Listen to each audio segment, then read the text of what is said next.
हाय विद्यार्थी, आप सभी को स्वागत है आपके अपने YouTube channel pi classes Imamganj पर।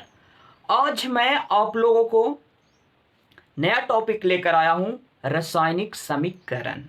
यानी रासायनिक समीकरण क्या है और उससे हम लोगों को क्या लाभ होता है, क्या हानि होता है और रासायनिक समीकरण लिखना क्यों जरूरी है, इसके बारे में हम लोग आज जानेंगे। ये बहुत ही इंपोर्टेंट टॉपिक है विद्यार्थी, जो कि एग्जाम में हमेशा इससे क्वेश्चन पूछे जाते हैं। ये बहुत ही महत्वपूर्ण प्रश्न है। तो आइए विद्यार्थी हम लोग देखते हैं कि रासायनिक समीकरण यानी केमिकल इक्वेशन, क्या इसको बोलते हैं? Chemical equation. किसी रासायनिक अभिक्रिया में भाग लेने वाले पदार्थों के संकेतों एवं सूत्रों की सहायता से अभिक्रिया का संक्षिप्त मतलब क्या हुआ? संक्षिप्त मतलब शॉर्ट में संक्षिप्त निरूपण को रासायनिक समीकरण कहते हैं।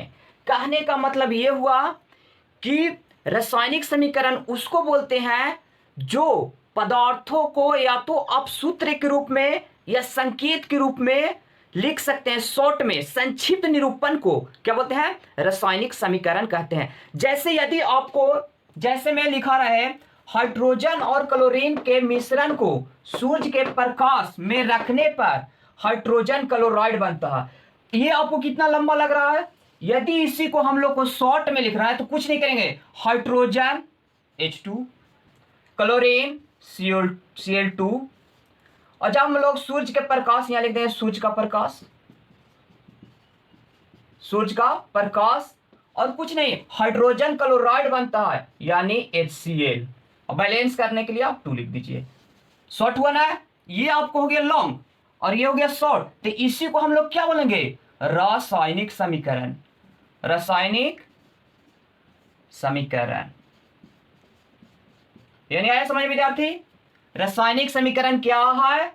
तो किसी रासायनिक अभिक्रिया में भाग लेने वाले पदार्थों के संकेतों एवं सूत्रों की सहायता से अभिक्रिया का संक्षिप्त यानी शॉर्ट में संक्षिप्त निरूपण को रासायनिक समीकरण कहते हैं। जैसे और मैं बताता हूं विद्यार्थी, जैसे हम लोग यदि कोई लिखने के लिए बोल दे कि लिखो कार्बन डाइऑक्साइड, कितना बड़ा पहाड़ लग रहा है, वाटर कार्बन डाइऑक्साइड है ना, और उसको हम लोग शॉर्ट में CO2, कितना सिंपल सी बात है।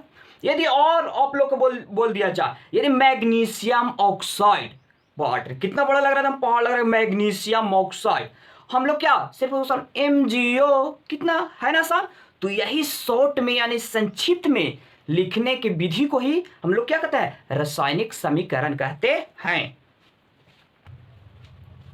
आइए विद्यार्थी, अब हम लोग देखते हैं रासायनिक समीकरण लिखने का नियम, यानी रासायनिक समीकरण लिखने के लिए क्या क्या नियम है।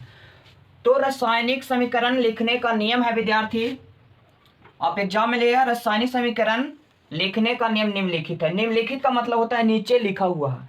तो फर्स्ट विद्यार्थी, अभिक्रिया के अभिकारकों को उनके संकेतों या अनुसूत्रों के पदों में समीकरण के बाईं ओर लिखा जाता। कहने का मतलब कि अभिकारक जो है, अभिकारक कौन? जो तीर चिन्ह होता है इधर, यानी क्या दाईं ओर, आपको बाईं ओर, अभी हो गया दाईं ओर, तो इधर जो होता है तीर चिन्ह के बाईं ओर जो होता है समीकरण, और जो दायां ओर होता है जो प्रतिफल होता है, यानी बाईं ओर होता है क्या आपको? अभिकारक, और दायां ओर प्रतिफल। तो वही चीज है कि अभिक्रिया के अभिकारकों को उनके संकेतों या अनुसूत्रों के पदों में समीकरण के बाईं ओर लिखा जाता है। किधर? समीकरण के बाईं ओर लिखा जाता है। दूसरा विद्यार्थी, अभिक्रिया के प्रतिफल, अभी तुरंत बताया हम कि प्रतिफल जो होता है से दाईं ओर होता है, तीर चिन्ह के दाईं ओर प्रतिफल और बाईं ओर अभिकारक। तो अभिक्रिया के प्रतिफलों को उनके संकेतों या अनुसूत्रों के पदों में समीकरण के दाईं ओर लिखा जाता है। दूसरा क्लियर? तीसरा नियम विद्यार्थी, अभिकारकों के सूत्रों के बीच धन चिन्ह यानी प्लस दिया जाता है। क्लियर? चौथा पॉइंट है विद्यार्थी, प्रतिफलों के सूत्रों के मध्य यानी बीच में धन चिन्ह यानी प्लस दिया जाता है। पांचवा पॉइंट है विद्यार्थी, अभिकारकों और प्रतिफल को एक तीर चिन्ह द्वारा अलग अलग प्रदर्शित किया जाता है। कहने का मतलब कि अभिकारक और प्रतिफल के बीच में एक तीर चिन्ह दिया जाता है। जैसे हम मान लिए लिख दे H2 + Cl2, ये आपको हो गया क्या, अभिकारक, और इसके बीच में तीर चिन्ह देते हैं, तो इसके बाद इधर लिखते हैं हम लोग क्या, प्रतिफल। यानी ये हो गया आपका अभिकारक और ये हो गया आपको विद्यार्थी क्या, प्रतिफल। ये आप एग्जाम में 5 पॉइंट लिख दीजिएगा। आइए विद्यार्थी, अब हम लोग देखते हैं रासायनिक समीकरण लिखने का यानी उपयोग से हम लोग का क्या लाभ होता है, यानी रासायनिक समीकरण लिखने से हम लोग को क्या लाभ है।